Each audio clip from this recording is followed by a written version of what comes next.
Washington সুন্দরকে সামনের দিকে নিয়ে আসা হলো। এটা ভাবলো টিম যে ওয়াশিংটন সুন্দর একটু ভালো ব্যাটিং করবেন, কিন্তু তাতেও দেখা গেল ভারতের ব্যাটিং ব্যর্থতা।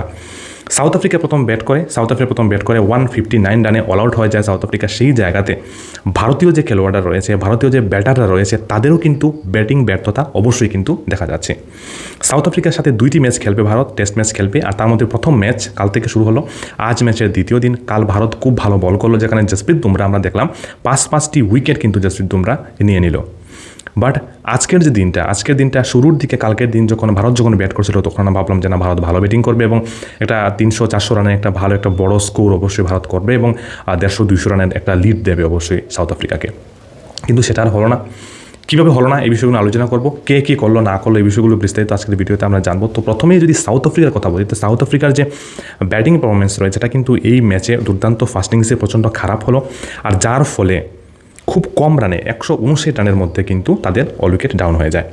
মার্ক্রম একটু ভালো খেললো ওপেনিং হিসেবে, মার্ক্রম, আর রিকালটন ভালো খেললো। বাকি যারা রয়েছে তারাও কিন্তু একেবারে রান করতে কিন্তু পারলো না। সেই জায়গাতে 159 রানে যখন অল আউট হয়ে যায় এবং ভারত যখন ব্যাট করতে নামে, তখন ভারত ব্যাট করে আমরা দেখলাম যে 32 রানে 1 উইকেট ইয়শাসী জয়সওয়াল আউট হয়ে গেছিলেন কাল।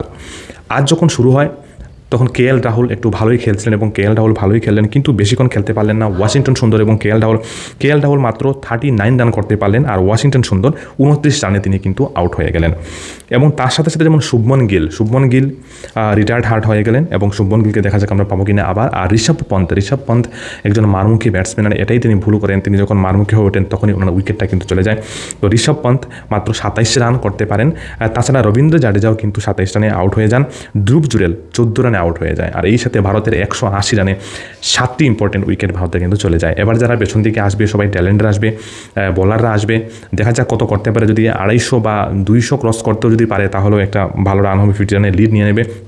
তার সাথে অক্ষর প্যাটেল 10 রান, অক্ষর প্যাটেল নট আউট খেলছেন, তিনিও কিন্তু একজন অলরাউন্ডার এবং ভালো ব্যাটিং করতে পারেন। তার সাথে কুলদীপ যাদব আউট হয়ে গেলেন এবং মোহাম্মদ সিরাজ, এই দুজন, অক্ষর প্যাটেল এবং মোহাম্মদ সিরাজ এখন বর্তমানে ব্যাট করছেন। আর এই পারফরমেন্সটা কিন্তু এ নিয়ে কিন্তু বিভিন্ন কথা হবে, কারণ ভারতের মধ্যে এমন কিছু ক্রিকেটার রয়েছেন যারা কিন্তু পেছনে ব্যাকসিটে তারা বসে আছেন, তারা কিন্তু সুযোগই পাচ্ছেন না।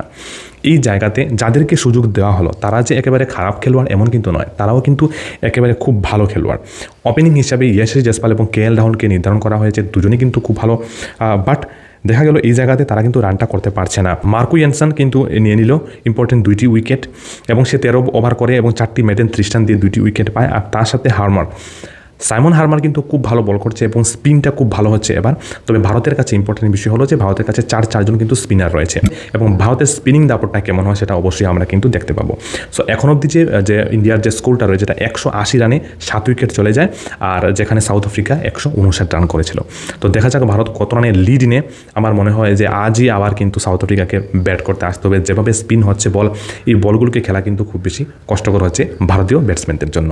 তো কত করতে পারে স্কোর, আপনার মতামত কি অবশ্যই কমেন্টে লিখে যেতে ভুলবেন না।